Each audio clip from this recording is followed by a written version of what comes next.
본 방송에서 제공하는 투자 정보는 투자 판단에 대한 조언입니다. 방송에서 제공하는 주식의 가치, 가격 상승 및 가격 하락에 대해서는 방송사에서 보장하지 않습니다. 헤드라인 뉴스입니다. 유엔 안전보장이사회가 북한으로의 유류 공급을 30%가량 차단하고 북한산 섬유 제품 수입을 금지하는 내용의 대북 제재를 마련했습니다. 북한의 6차 핵실험 이후 결의안 도출에 매달렸던 안보리는 이날 뉴욕 유엔 본부에서 회의를 열고 이러한 내용의 새 대북 제재 결의 2375호를 만장일치로 채택했습니다. 북한 정권의 생명줄로 여겨지는 유류가 유엔 제재 대상에 포함된 것은 이번이 처음입니다. 미국 뉴욕 증시에서 주요 지수는 허리케인 어마에 따른 우려가 완화한 영향으로 상승했습니다. S&P 500 지수는 사상 최고치를 경신했습니다. 뉴욕 증권거래소에서 다우존스 지수는 전일보다 1.19% 상승한 22,057.37의 거래를 마쳤고 S&P 500 지수는 1.08% 오른 2,488.11에 기술주 중심의 나스닥 지수는 1.13% 오른 6,432.26의 장을 마감했습니다. 국제유가는 상승했습니다. 뉴욕 상품거래소에서 서부 텍사스산 원유 WTI 10월 인도분은 전 거래일보다 배럴당 1.2% 오른 48달러 7센트의 거래를 마쳤습니다. 허리케인 하비 여파로 중단됐던 일부 정유시설이 재가동을 시작하고 사우디아라비아가 아랍에밀리트 등과 함께 원유 감산 조치를 내년 3월까지 연장하는 방안을 고려하기로 했다는 소식이 유가 인상을 이끌었습니다. 유럽 주요국 증시도 상승 마감했습니다. 허리케인 어마의 경제적인 피해가 예상보다 크지 않을 것이라는 예상이 나오면서 일제히 오름세를 보였습니다. 독일 닥스 30 지수와 프랑스 가크 40 지수는 각각 1.39%, 1.24% 올랐고 영국 FTSE 100 지수도 전일보다 0.49% 상승으로 거래를 마쳤습니다.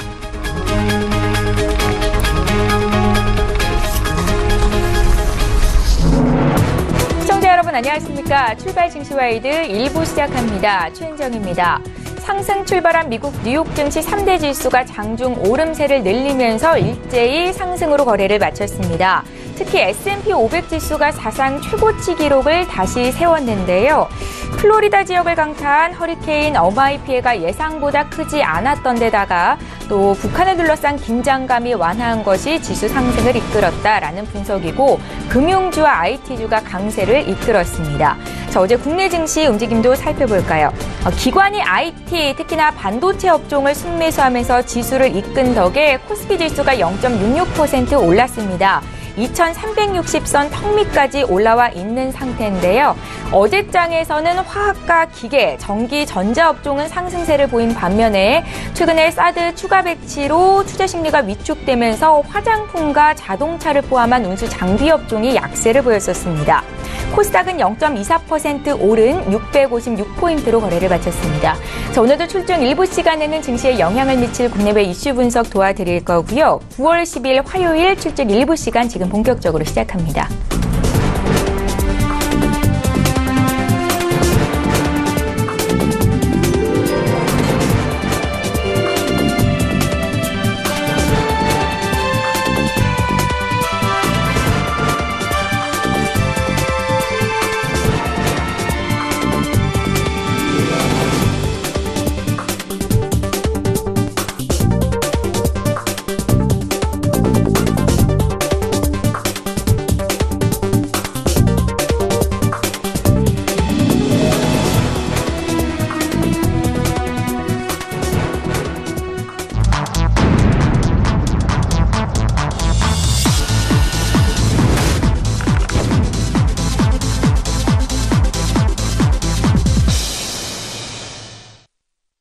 예, 시장의 중심이 되는 이슈 꼼꼼히 점검해드리는 시간입니다. 글로벌 시시각각, 오늘은 신한금융투자 곽상준 부지점장 화상으로 만나보겠습니다. 안녕하세요.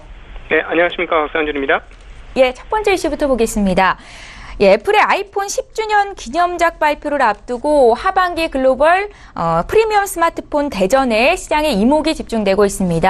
미국 시가총액 대장주인 애플의 주가가 또 이렇게 신제품 공개 행사를 앞두고 오늘 1.8%나 오름세를 보였는데요. 지금까지 시장에 공개된 내용은 어느 정도인지 국내 시장에 미칠 영향까지 분석 부탁드릴게요. 네, 자꾸 이제 애플이 나와서, 한국에서 삼성전자라는 회사가 있다 보니까, 그리고 안드로이드 진영에서 제1위고, 총 생산량으로 세계 수입 업체가 삼성전자이다 보니, 애플의 아이폰과 경쟁 구도를 자꾸 이야기하는 분들이 많아요. 주식시장에 참여하는 투자자들은 그렇게 생각하시면 안 되겠죠. 주식시장에 참여하는 투자자들은 무슨 경쟁관계 이렇게 생각하시면 안 됩니다. 그리고 이게 애국주의를 가지고 그럴 이유도 없고요. 실제로 애플은 한국 시장에 굉장히 유효한 기업이고요. 한국 기업의 성장에 굉장히 중요한 포인트를 가지고 있는 회사입니다. 사실 삼성전자가 그렇게 돈을 많이 버는 핵심적인 이유도 애플 때문이라고 볼 수가 있죠. 그러니까 핸드셋 한 영역만 가지고 비교하는 것은 어떤 기준점, 잣대를 잘못 들이댄 것이다라고 볼 수 있습니다. 이런 기준으로 새롭게 출발을 하셔야만 이 애플의 신규 아이폰 8에 출시가 어떤 영향을 미치는지 이해가 되게 되는데요. 한 가지 먼저 이야기 드려볼까요? 최근에 삼성전자와 SK 하이닉스의 주가가 저렇게 뛰었던 게 언제부터인가요? 작년부터죠. 작년에 무슨 일이 있었나요? 왜 도대체 저렇게 뛰었을까요?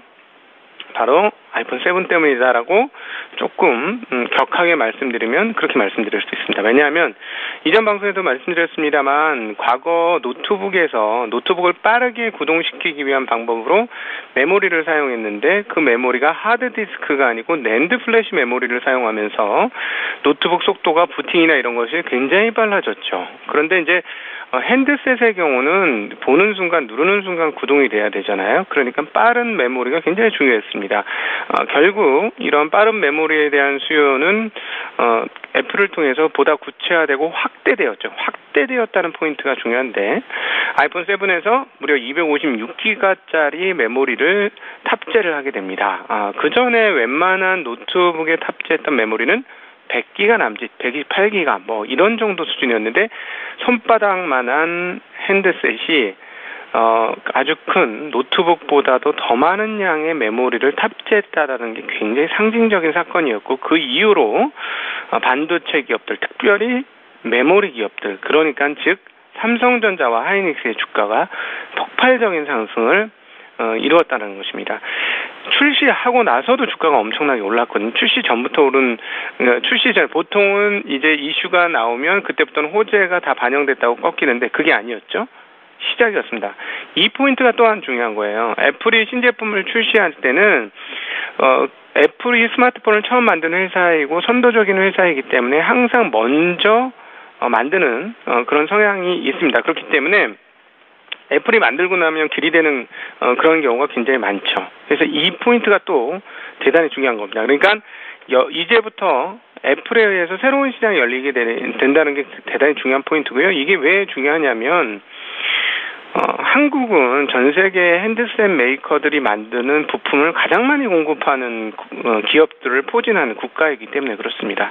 그래서 이번에 있어서 되게 중요하다고 판단하는 건 뭐냐면 아이폰 8보다도 애플 아이폰 X로 명명되는 이 제품의 윤곽이 어떻게 드러나는 것이냐, 즉 애플 아이폰 X가 어떤 사양을 달고 나오느냐가 굉장히 중요한데 일단 지금까지 우리가 판단할 수 있는 바에 의하면 디스플레이가 달라질 것이다라는 것이죠. 그게 가장 크고 그동안의 지문 인식이나 이런 것들이 이제 안면 인식이다.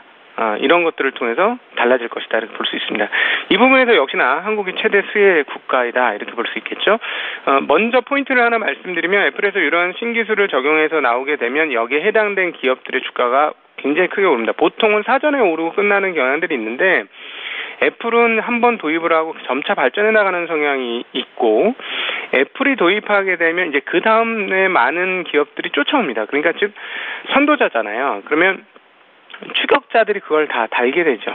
그죠? 물론 이제 그 듀얼 카메라는 LG라든가 중국에서 먼저 쓰기 시작했는데 결국은 애플이 쓰고 나야 다들 달게 되는 게 본격화되는 거거든요. 그러니까 그런 측면에서 보셔야 됩니다. 이 기업이 중요한 포인트는 주식 입장에서 중요한 포인트는 이 기업이 만들어서 시작한 것이 산업의 활성화를 이루고 그것과 연관된 기업들의 주가를 매우 크게 상승시킬 수 있다라는 측면에서 이것을 바라보는 것이 투자자 입장에서는 중요한 포인트가 된다라는 것이죠. 다시 한번 강조를 드리고요. 그래서 이번에 디스플레이가 바뀌면 어떻게 될 것인지를 잘 관찰하셔야 됩니다. 작년에 그 메모리 반도체 폭증을 하면서 메모리 기업들이 호조를 보였던 것처럼 디스플레이가 뻥 터지면 어떻게 될 것인지 같이 관찰을 하셔야 되는데 왜 그러냐면 애플 하나만 봐서는 그렇지는 않을 수도 있어요. 그러나 말씀드렸던 것처럼 한국 기업들도 따라갈 것이고 수량적으로 많이 만드는 중국 기업들도 따라갈 것입니다. 그렇기 때문에 그런 측면에서 한국의 그와 관련된 기업들은 좋아질 수 있죠. 디스플레이라고 하면 예를 들어서 디스플레이 대표 기업도 잘 나갈 수 있겠습니다만 증설이 필요하잖아요. 이미 LG 디스플레이 예를 보면 2019년에 증설을 위해서 선불금을 지불하지 않았습니까, 애플이? 그러니까 2019년에 본격적인 OLED 양산이 되는 소형 OLED가 양산이 되는데 거기에 먼저 돈을 주잖아요. 본인이 급한 거죠. 애플 본인이. 그러니까 거기에 대한 장비 업체들, 소재 업체들 이런 것들의 주가들이 다 따라올 수 있는 것이에요. 왜냐하면 애플만 납품하고 끝나는 게 아니라 애플, 삼성, LG, 하웨이 이런 업체들이 계속 줄줄이 할 것이기 때문에 그것과 관련된 서플라이 체인들이 활발해질 수밖에 없게 되는 것이죠. 거기에 많은 장비와 소재를 공급하는 기업을 갖고 있는 한국 업체들은 상당히 중요할 수 있다라는 측면 다시 한번 강조를 드리고요. 하나 더 포인트가 있습니다. 디스플레이와 관련된 것은 이미 언급을 드렸습니다만은 지금 애플이 아이폰 8을 만드는데 아이폰 8만 하고 끝나는 게 아니고 아이폰 X를 10주년 기념작으로 만든다는 거예요. 근데 왜 이름이 X일까요? 10주년이기 때문에 X라고 이름을 달았지만 X처럼 다양한 함의를 가진 단어가 없잖아요. 이런 단어를 썼다는 이유가 있는 거예요. 저는 이렇게 읽혀집니다. 뭐냐면 애플 아이폰 X가 생산에 제한적일 것이다라는 것이죠. 공급을 원활히 충분히 안 해준다는 것이죠. 아이폰이 생산되고 나서 6나 7이나 초기에 공급 물량이 딸려가지고 상당히 어려웠으나 일정 수준 시간이 지나면 공급이 안 되는 경우가 있나요? 그러진 않았어요. 계속 공급이 잘 되었죠.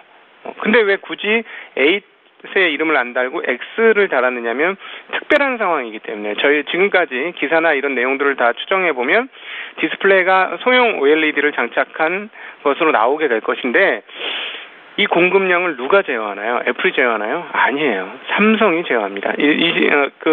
지금까지 상황에서 전 세계적으로 소형 OLED를 만들 수 있는 양산할 시스템을 가지고 있는 유일한 기업은 삼성전자예요. 그렇기 때문에 최근에 삼성전자 어제 올라가는 것도 이런 이유가 있는 것이다. 이렇게 볼 수도 있겠죠. 그러니까 삼성에서 공급을 안 해주면 못 만드는 거예요. 상황이 이렇습니다. 그래서 그런 상황들이 한국에 전파가 될 것이고 올해는 아니지만 내년도에 LG 디스플레이도 똑같은 상황들을 맞게 될 거예요. LG 디스플레이에 대한 이야기를 하나를 더 하면 딱 한 가지를 주의하시면 되는 겁니다. 수율이 어떻게 될 것이냐가 핵심이에요. 내년도에 수율이 잘 나오면 LG 디스플레이 주가는 그야말로 소위 말하는 속된 표현으로 대박이 터지는 것일 것이고요. 수율이 떨어지면 주가가 상당히 오랫동안 침체할 수 있다는 것이죠. 그래서 수율이 잘 나오게 되면 올해 하이닉스 같은 역할을 주식시장에서 맡을 가능성도 있다는 점 감안하셔야 될 것 같습니다. 어쨌든 이런 흐름들이 변화가 한국 산업에 되게 중요하기 때문에 애플의 신작이 어떻게 나와서 어떤 기능을 가지고 하는 것에서 주식 투자자의 관점으로 바라보시는 게 중요합니다. 이거 되게 좋아 나빠. 삼성하고 비교해보니까 이게 스펙이 더 좋아 나빠. 바보 같은 짓이에요. 바보 같은 짓이고 그런 거 하지 마시고 이것이 그 공급 체인에서 한국 기업에 어떤 기업에 유익을 주는지를 파악해서 거기에 관련된 기업들을 빨리 찾아서 덜 오른 기업들을 투자를 하는 것이 투자 수익을 확대시키는 가장 좋은 방법일 수 있다는 측면에서 중요한 이슈가 이제 나오는 것이다. 이렇게 생각하시면서 애플 아이폰을 기다려서 관찰하시면 될 것 같습니다. 예, 애플의 신제품이 성공을 거두는 것이 삼성전자를 비롯한 국내 관련 업체의 호재이다라는 말씀을 주셨는데요. 삼성전자와 LG 디스플레이에 대한 의견을 주셨는데 이 두 종목이 아직도 덜 오른 종목이다라는 말씀이신 건지 관련한 종목 투자 의견 좀 주십시오. 네. 그 반도체가 사실은 이게 이제 이거에 대해서 걱정하는 게 바로 이런 것들 때문이죠. 뭐냐면 이게 대단히 그 공급 영역 중심의 산업이었어요. 그리고 굉장히 사이클링. 한번 장비를 빵 하고 설치를 하고 나면 그 다음에는 장비 설치가 꽝 없어지는 뭐 그런 상황이에요. 그런 것이 반복이 되다 보니까 한번 쭉 주가가 오르고 그 다음부터는 주가가 안 올라요. 역사적으로 한국 기업에서 정말로 그 대표적인 기업이 어디입니까? LG 디스플레이죠. 10년간 똑같은 흐름, 10년간 침체된 흐름. 왜? 한 분기, 두 분기 이익을 크게 내고 나서 정말 갑자기 퍼가 이런 식으로 뚝뚝 떨어졌다가 갑자기 그 다음에 보면 적자. 이렇게 나오는 거죠. 그러니까 두 분기, 3분기, 세 분기를 이익이 이어가지 못하고 바로 적자를 내는 그런 구도. 즉, 설비 투자와 감가상각이 많기 때문에 그런 것인데요. 그러다 보니까, 사람들이, 안 해. 이렇게 되는 거죠. 근데 이제, 삼성전자가 다른 이유는 삼성전자는 한 가지 산업을 하는 게 아니라 몇 가지 산업이 같이 포진되어 있죠. 디스플레이도 있고 반도체도 있고 핸드셋도 있고 이렇게 포진이 되다 보니까 이게 돌아가면서 하나씩 터지면 괜찮은 거죠. 그런데 이제 삼성전자가 올해 그렇게 좋았던 것은 같이 터졌다는 거예요. 이게 같이 터졌다는 것이고 디스플레이는 어떻게 될 것이냐, 그 반도체는 어떻게 될 것이냐, 디스플레이는 어떻게 될 것이냐를 좀 구분해서 보셔야 될 것인데요. 이것과 관련돼서 이렇게 생각하시면 돼요. 설비 투자가 어떻게 될 것인지가 중요합니다. 그러니까 설비 투자가 거의 마무리 단계에 이르렀다? 그럼 투자하면 안 되죠. 이런 기업들은. 왜냐하면 그 다음에 할 게 없잖아요. 네. 설비 투자가 다 됐다라는 건 뭐냐면 나만 한 게 아니고 쟤도 설비 투자를 한 것이고 그렇다면 곧 뭐가 온다? 공급 과잉이 온다. 이게 공급 중심의 그 산업 영역이었거든요. 그런데 이 산업 영역을 확 뒤집어 엎은 게 뭐냐면 애플이 너무 많은 제품을 만들죠. 2억대, 3억대 이렇게 만들죠. 그러다 보니까 쇼티지가 난 거예요. 쇼티지가 나서 금방 끝날 줄 알고 증설을 잘 안 하죠. 메이커들도 알아요. 증설을 하고 나면 그다음 가격 폭락한다라는 거. 이미 치킨 게임에 이긴 상황이기 때문에 굳이 그렇게 가격을 폭락시킬 필요가 없는 거예요. 근데 이번에 어떻게 되죠? 중국에 대규모 투자를 하면서 반도체 라인을 증설하죠. 삼성전자가.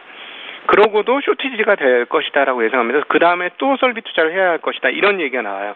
자, 이렇게 보시면 돼요. 미래에 설비 투자를 하고 또 설비 투자를 해야 된다고 한다면 공급이 과잉 상황은 아직 아니라는 거죠. 그래서 주가가 올라가는 겁니다. 이익단이 좋아진다라는 것은 이미 다 알고 있어요. 2분기 이미 좋았고 3분기도 좋을 것이고 4분기까지 좋을 것이고 근데 왜 주가가 지지부진하냐. 내년에 보장을 못하면 지지부진하는 거예요. 그런데 그 내년도에 그 기업 이익들을 어떻게 예상할 수 있는 것인지 이게 이제 주식 투자에서 중요한 건데 내년도에 내년도에 생산을 위한 설비 투자가 계속되고 있지 않습니까? 그 이후에 또 설비 투자가 있을 가능성이 있지 않습니까? 그렇다는 건 뭐냐면 저렇게 대기업들이 그 정도 규모의 조 단위의 설비 투자를 한다는 건 수요가 예측되지 않고서는 안 하게 되죠. 왜냐하면 잘못 투자했다 망하는 거잖아요. 소니가 그런 절차를 밟았지 않습니까?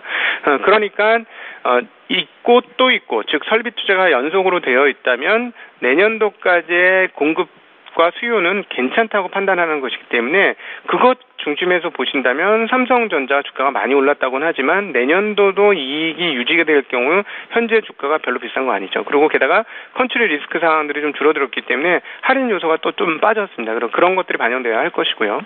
LG 디스플레이도 똑같습니다. LG 디스플레이도 공장 증설을 한다고 13조인가 10조인가 투자하기로 했죠. 어마어마한 돈이에요. 적은 돈이 아닌데 그게 이제 지금부터 하면 셋업 돼가지고 물건 나오는 거 내년도에 이제 시제품들이 나올 거고 본격적인 양산 제품이라는 건 수율이 되는 거잖아요. 거기까지 또 시간이 걸려요. 그러니까 공급을 언제부터 본격적으로 받겠는가? 애플이 2019년 얘기가 나오고 있어요. 그렇다면 그때까지는 매출 나올 것들이 있다라는 거죠. LG 디스플레이 하나의 그 이익단에서의 문제는 뭐냐면 지금 LCD 가격이 얼마나 많이 떨어질 거냐. 지금의 주 캐시카우인 LCD 쪽 패널에서의 가격이 어느 정도 떨어질 거냐에 따라 달라지는 거예요. 덜 떨어진다면 주가 많이 안 빠지고 내년도에 기대로 슈팅을 할 가능성이 있다라는 것이죠. 그래서 이런 흐름들은 설비 투자와 관련해서 관찰을 하신다면 그렇게 틀리지 않은 예측과 전망을 하실 수 있을 것이다 판단합니다. 예, 삼성전자의 주가는 앞으로도 더 오를 여력이 있다라는 말씀이신 것 같습니다. 저희 이렇게 정리해 보겠고요. 두 번째 이슈로 넘어가 볼게요. 중국 위안화의 절상이 계속되고 있습니다. 앞으로도 위안화는 강세, 달러 약세 기조가 굳어질 것이다라는 전망도 있던데요.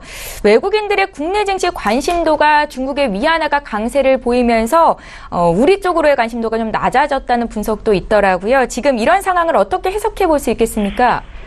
네네네. 그 통화만으로만 이제 모든 일들이 하나의 변수가 아니고 이게 이제 주식시장에 투자를 하고 세상을 바라보면 변수가 참으로 360도로 돌아와 있구나. 어떤 하나의 이슈에 대해서 변수가 그냥 다 이렇게 있는 상황이 세상 이치가 아닌가 싶습니다. 그래서 통화 하나만 가지고 저쪽으로 자금이 갔다 안 갔다 이렇게까지는 표현하기는 좀 어려울 것 같고요.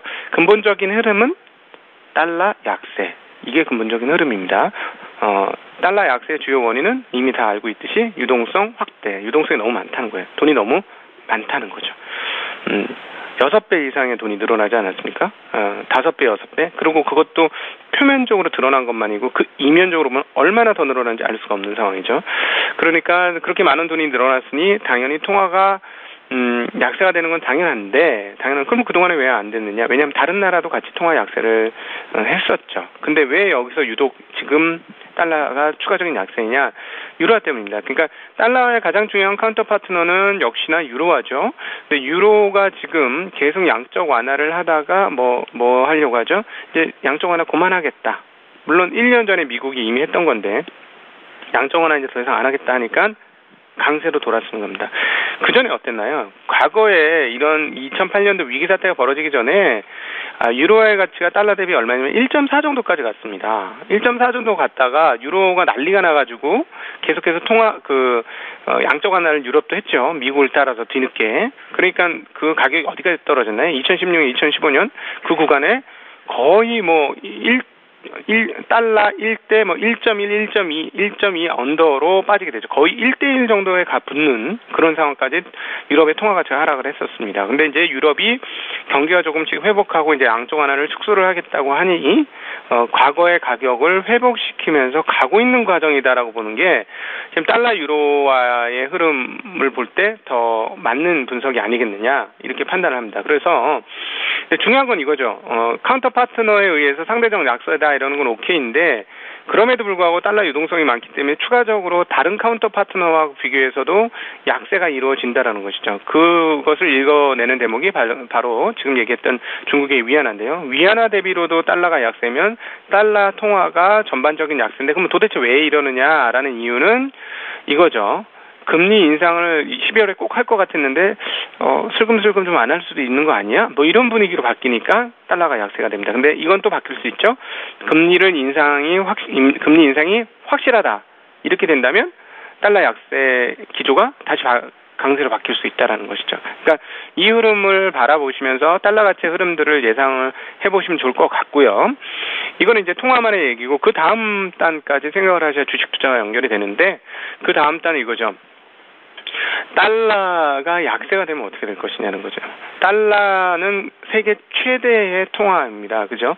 그 모든 것들의 결제 우선순위가 달러고 달러로 모든 그 에너지라든가 이런 것들을 구매를 할 수 있기 때문에 가장 중요한 통화인데 중요한 통화가 약세가 된다면 어떻게 될까요? 이걸 들고 있는 사람들이 세계적으로 제일 많은 상황인데 그럼 결국 많이 들고 있는 사람, 우리가 이제 소소한 소시민으로서 집에 몇백 달러 있어, 몇천 달러 있어, 이게 아니라, 수억 달러를 지닌 사람은 가치가 1%만 빠져도 어마어마한 충격이 되는 거죠. 그렇죠? 그러니까 이걸 어떻게 해야 되나요? 들고 있을 수 있을까요? 아니죠. 다른 통화 가치 하락을 커버할 수 있는 다른 자산으로 자산의 이동, 에셋 얼로케이션이 일어날 수 있다라는 것이고요. 그렇기 때문에 우리가 달러 약세는 위험 자산에 유효한 상황이다라는 얘기를 맨날 하는 겁니다. 그래서 달러 약세가 이렇게 기조적으로 흘러간다면 위험 자산인 주식 자산이라든가 다른 원자재 시장이라든가 이런 것들이 계속 좋아질 수밖에 없죠.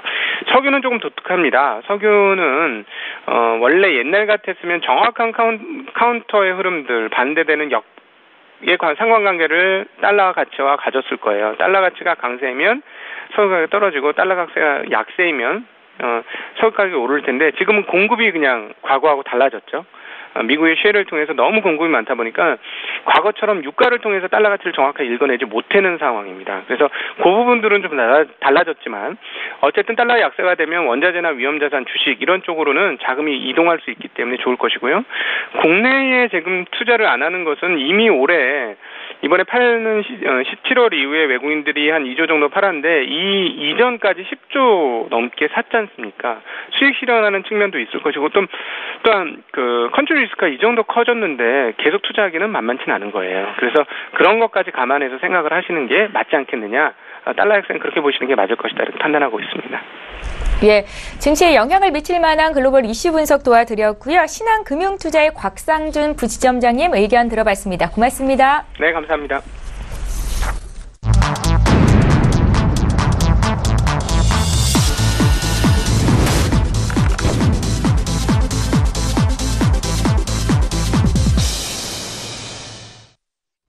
예, 이번에는 국내 시장 쟁점을 보다 구체적으로 분석해보겠습니다. 메리츠 종금증권의 김민수 부장 이 자리에 모셨습니다. 부장님 안녕하세요. 네, 안녕하십니까. 예, 오늘도 이슈 하나하나 좀 보겠습니다. 네. 자, 우리 시간으로 오늘 오전 7시였죠. 유엔 안전보장이사회가 북한의 6차 핵실험에 대응하는 신규 대북제재 결의안을 만장일치로 채택했습니다.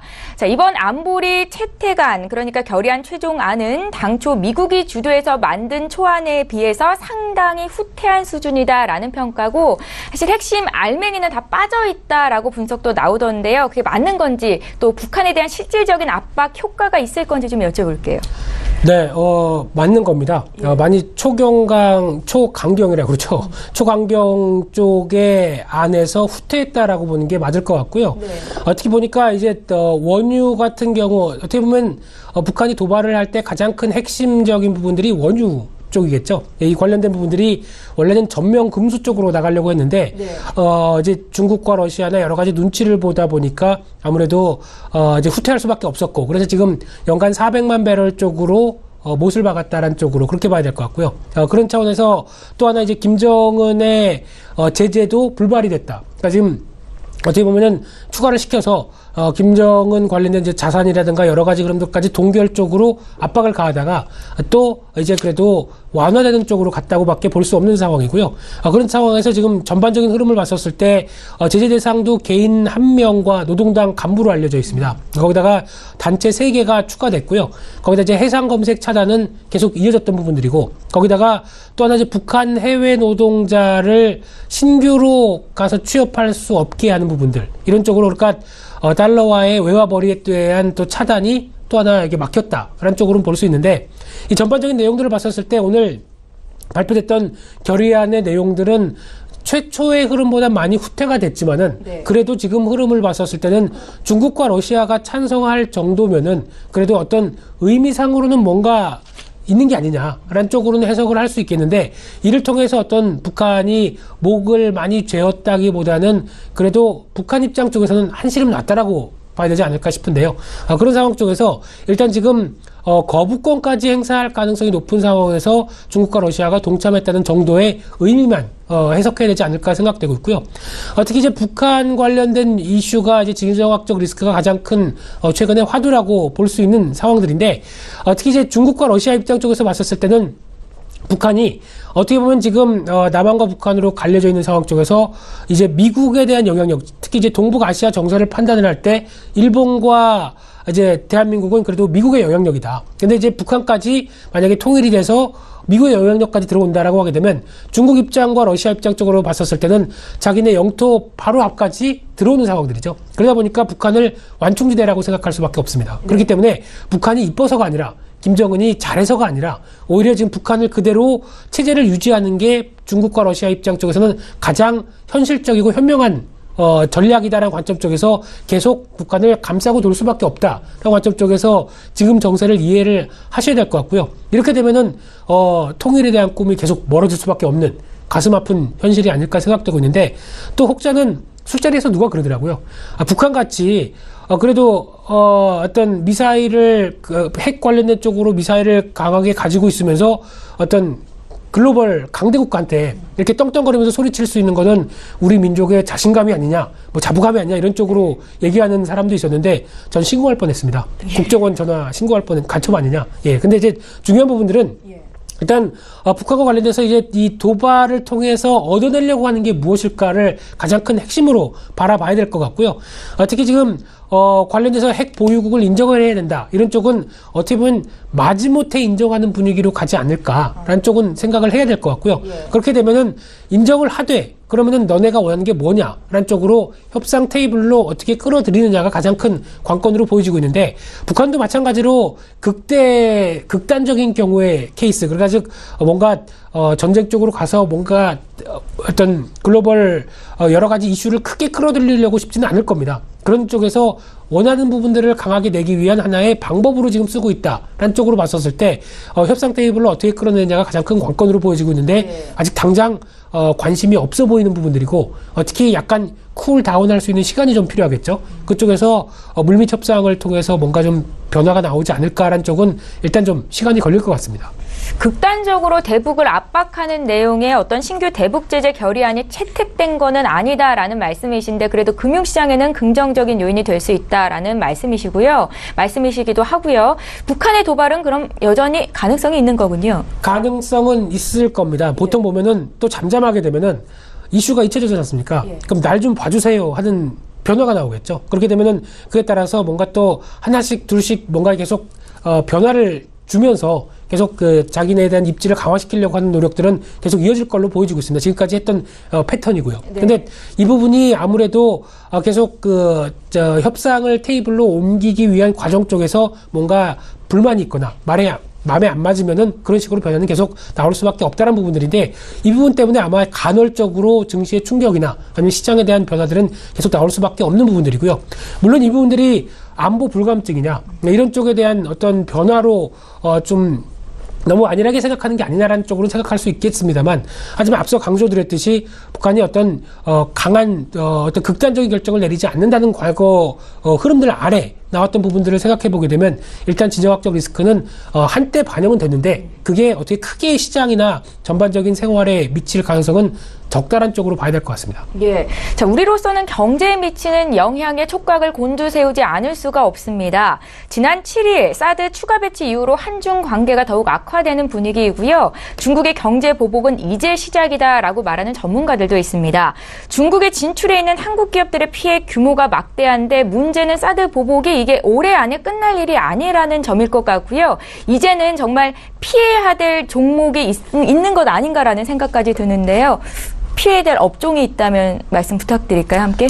예. 네, 피해는 또 신규적으로 어떤 제재가 나오느냐가 가장 중요할 걸로 보여지고 있는데 일단 가장 큰 핵심이 중국에 대한 입장의 해석이 아닌가 생각됩니다. 중국은 일단 기분이 나쁘다라는 쪽으로밖에 볼 수 없는 상황들이고 특히 지금 최근에 뭐 황구시보인가요? 거기서 나왔던 공영방송에서는 니네들이 김치를 먹더니 정신이 이상해졌다라고 하는 욕할 뻔했습니다, 제가. 예. 별 말도 안 되는 소리를 가지고 그게 관영방송으로 할 소린가 싶을 정도로. 근데 지금 중국의 입장에는 과거부터 쭉 내려왔었을 때 역사적으로 봤을 때 한국과 조선이라는 입장이 쉽게 말씀드리면 자기의 속국 정도로밖에 해석을 안 합니다. 그런데 이런 자기의 영향력에 있는 나라라고 생각하는데 거기다가 미국의 무기를 들여와서 자기 목전 앞에 감시를 하고 거기다가 미사일 기지까지 설치한다. 그러면 당연히 기분이 더럽게 나쁘겠죠. 그런 상황이다 보니까 그를 표현하는 여러 가지 과정 쪽에서 나오는 부분들이 이를 어떻게 좀 보복을 할 것인가,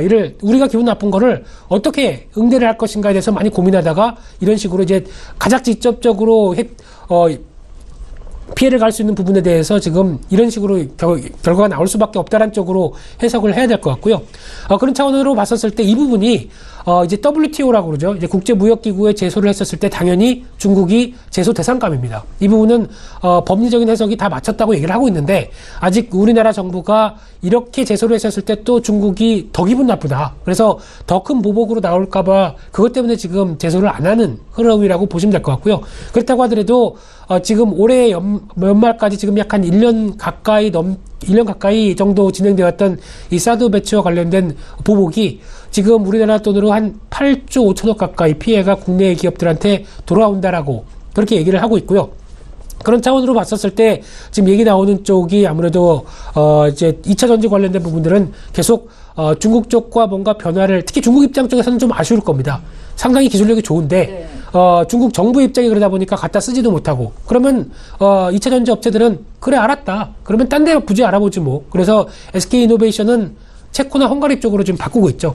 이런 쪽에서부터 이제 유통업체는 좀 각오를 해야 될 것 같습니다. 특히 이마트도 철수하는 분위기고 거기다 이제 롯데마트도 롯데슈퍼를 비롯해서 롯데마트도 지금 한 112개 중에서 87곳이 영업 중단이 됐는데 임금은 그대로 또 나간다고 그러죠. 그러다 보니까 이에 따른 부담감으로 아마 철수 쪽으로 가닥을 잡지 않을까 이렇게 봐야 될 것 같고요. 특히 현대차도 중국 판매량 50% 이상 감소, 거기다가 베이징 현대차 합자도 종료할 가능성이 제가 보기에도 크다고 보여지고 있고요. 그런 상황이라고 하게 되면 이제 중국과 수교 이후에 나왔던 한 20년간의 뚫었던 노력들이 다 허사가 된다. 이 하나의 중국의 입김 하나로 허사가 된다는 부분들은 이제 중국에 대한 어떻게 보면 앞으로에 대한 기업을 할 수 있는 여러 가지 동향들을 봤었을 때 만만치 않다는 거는 앞으로 다 교훈이 아닐까라는 쪽으로 해석을 해야 될 것 같고요. 특히 기분에 따라서 왔다 갔다 한다는 거는 아무래도 국제 관리상 상당히 좀 거북한 얘기들이겠죠. 그런 부분들도 염두를 하면서 앞으로의 기업들도 정책을 짤 것이다 라는 쪽으로 봐야 될 것 같은데 그렇게 되면은 피해를 보는 기업들은 저희가 다 알고 있습니다. 뭐 면세점부터 화장품, 자동차 이런 쪽들은 어느 정도 영향권은 있다는 부분을 알기 때문에 주가가 더 이상 빠지진 않습니다. 하지만은 더 반등도 못하겠죠. 정체가 좀 더 길어지겠다는 쪽은 염두를 하셔야 될 것 같은데 오히려 앞서 말씀드렸듯이 신규적으로 제재나 어떤 보복 대상이 들어오게 되면 그 부분은 어떻게 보면 바로 연결됐을 때는 일단 매도하는 게 좋습니다. 처음에 나왔을 때 초반에 매도했다가 다시 가격 메리트가 나왔을 때 대응하는 게 좋을 것 같고요. 아직까지는 여러 가지 흐름들상 더 중국 입장에서도 제재를 강화하기에는 또 눈치가 보일 수밖에 없습니다. 글로벌 또 눈치가 있기 때문에 또 강하게 대응하기는 못할 텐데 그런 관점이라고 하더라도 국내 업체들이 이제 체질 개선을 어떻게 할 것이냐에 대한 부분들도 가장 큰 관건이라고 봐야 될 것 같고요. 쉽게 말씀드리면 현대차가 중국에서 안 팔리는 부분들을 다른 쪽에 드라이브를 걸어서 특히 어떻게 보면 중남미나 아니면 러시아나 이런 쪽으로 대체적인 시장을 어떻게 찾아가느냐가 또 하나의 숙제인 부분들인데 이를 통해서 실적 돌파구를 찾는 것도 하나의 변화이기 때문에 이 부분을 확인해야 주가도 올라갈 수 있다. 이런 쪽으로 말씀드리겠습니다. 사드 배치에 따른 중국 소비 관련주들 지금보다 주가가 더 떨어지지는 않겠지만 쉽게 오를 가능성도 적다. 그러니까 지금 투자의 시기는 아니라는 말씀이십니다. 화장품 또 유통 쪽도 될 수 있겠고요. 자동차 면세점 관련 종목들까지 투자에 참고하셨으면 좋겠습니다. 자, 하반기로 들어서면서 주춤했던 삼성전자나 SK하이닉스 등 전기 전자업종이 강세를 나타내고 있습니다. 어제장에서도 또 화학, 기계, 전기 전자업종이 강세를 보이면서 코스피가 1%대 0.6% 가까이 올랐는데요. 오늘장 투자 전략 어떨까요, 부장님? 삼성전자에 대한 오늘장 투자 전략이요? 아니요, 전반적인 오늘장 투자 전략이요? 네, 죄송합니다. 장이 삼성전자, SK하이닉스가 가는 그런 장이잖아요. 네, 그렇습니다. 일단 삼성전자, SK하이닉스 얘기는 상당히 많이 나왔기 때문에 또 어제부터도 시장에서 가장 많이 나왔던 이슈이기 때문에 생략하겠습니다. 특히 짧게만 말씀드린다고 한다면은 사야겠죠. 항상 시장에서는 기반이 여전히 살 시기인가요? 그렇죠. 여기서 뭐 조금만 조정이 나온다라고 하더라도 SK하이닉스는 어제 단기적으로 직전 고점대까지 장중에 돌파를 했기 때문에 약간 부담이 있다고 하더라도 실적만 본다라고 하게 되면 시장의 기본은 주식시장의 기본은 실적입니다. 근데 실적이 바탕이 되는데 못 간다 그러면 기다리면 됩니다. 또 올라갑니다. 그런 차원에서 봤었을 때 지금 실적과 관련된 부분들만 생각한다라고 하게 되면은 당연히 비중을 확인을 해서 늘려야 될 시기라고 봐야 될 것 같고요. 오늘장 투자 전략은 딱 한마디로 말씀드리면은 2350선을 지키느냐 이 부분만 보시면 될 것 같습니다. 특히 어제 여러 가지 지정학적 리스크가 다 넘어가면서 그래도 한숨을 돌렸기 때문에 거기서 이제 2350선 중심으로 물론 외국인들은 안 돌아옵니다. 아직 선물옵션 동시 만기일까지 지나봐야 될 것 같습니다. 그런 상황 쪽에서 봤었을 때 지지를 하고 추가적인 강세 흐름 쪽으로 갈 가능성이 높다라고 보고 있는 상황이지만은 일단 그래도 여기서 한 단계 가기 위해서 또 이제 선물옵션 동시 만기일에 대한 여러 가지 흐름들을 약간 또 타진하는 그래서 약간 오늘 시장은 좀 뚱한 분위기가 아닐까 생각이 들고 있고요. 이럴 때 또 하나 놓치지 않는 부분들이 코스닥 시장이죠. 코스닥은 지금 어제 같은 경우 오랜만에 상승이 들어와서 코스피가 강세로 가서 대형주가 강할 때 코스닥은 소외를 받았습니다. 지금까지 흐르면. 근데 어제는 꿋꿋했죠. 같이 나도 주식시장에 있어 이러면서 강하게 움직였었죠. 그런 상황을 봤었을 때 코스닥 시장에 대한 시장의 눈높이도 같이 파악할 시점이다. 그런 관점으로 봤었을 때 코스닥 쪽에 그동안 실적은 안 떨어지는데 주가가 많이 하락했었던 제약 바이오 쪽, 그리고 두 번째로는 IT 장비 부품주, 말씀드렸듯이 IT 장비 부품주는 3분기의 실적이 전년 동기 대비해서 영업이익이 한 50% 이상 증가할 종목들이 상당히 많습니다. 제가 여기 지금부터 한 5분만 더 주시면은 장비주들 이렇게 쭉 말씀을 드리려고 하다가 목 상태가 안 좋아서요. 죄송합니다. 다음 주 이 시간에 좀 부탁드려볼까요? 다음 주 휴가 갑니다. 아니, 농담이고요. 예. 네. 일단 관련된 종목들도 지금 같이 보시면서, 근데 물론 시장에서 부각을 받으면서 올라온 종목들도 상당히 많고요. 그런 차원에서 봤었을 때 실적과 기반하는 종목들의 흐름들이라고 보게 되면 이런 IT 관련된 종목들도 같이 곁들이시면서 중소형주도 같이 놓치면 안 된다라는 관점 쪽에서 시장을 접근하는 게 중요해 보입니다. 예, IT 중소형 장비 부품주 얼마나 올라갈 여력이 있을까 종목 궁금하신 분들 저희가 다음 주 이 시간에 부장님께 꼭 여쭤보도록 하겠습니다. 메리츠 종금증권의 김민수 부장과 함께했습니다. 잘 들었습니다. 감사합니다. 예, 출발 증시와이드 1부 시간 여기서 마칩니다. 잠시 뒤 2부 시간에는 시청자 여러분들의 종목을 상담해 드리는 시간이 마련되어 있습니다. 샵 0082번 유료 문자 참여하실 수 있고요. 건당 100원의 정보 이용료가 부과됩니다. 저희는 잠시 뒤 2부 시간으로 다시 오겠습니다. 고맙습니다.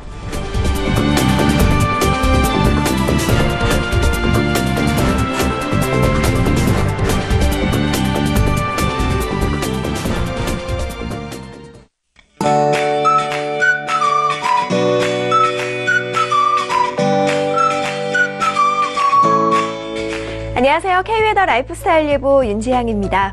어제 부산에는 260mm가 넘는 폭우가 쏟아지는 등 남부지방을 중심으로 많은 비가 내렸는데요. 오늘은 전국에 다시 맑은 하늘이 드러나겠습니다. 낮 기온도 어제보다 크게 오르겠습니다. 한낮에 서울 28도, 대구 30도로 다소 덥겠습니다.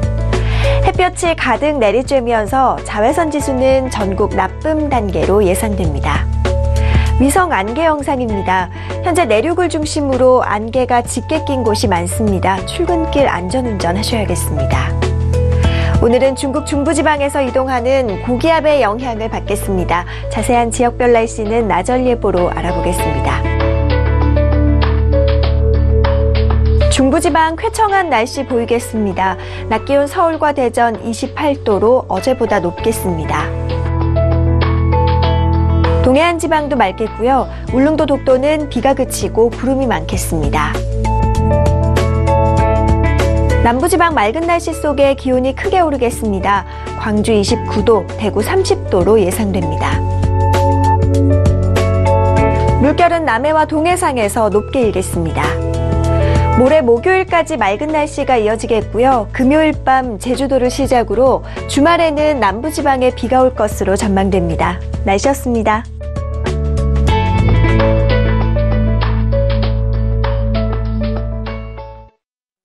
본 방송에서 제공하는 투자 정보는 투자 판단에 대한 조언입니다. 방송에서 제공하는 주식의 가치, 가격 상승 및 가격 하락에 대해서는 방송사에서 보장하지 않습니다.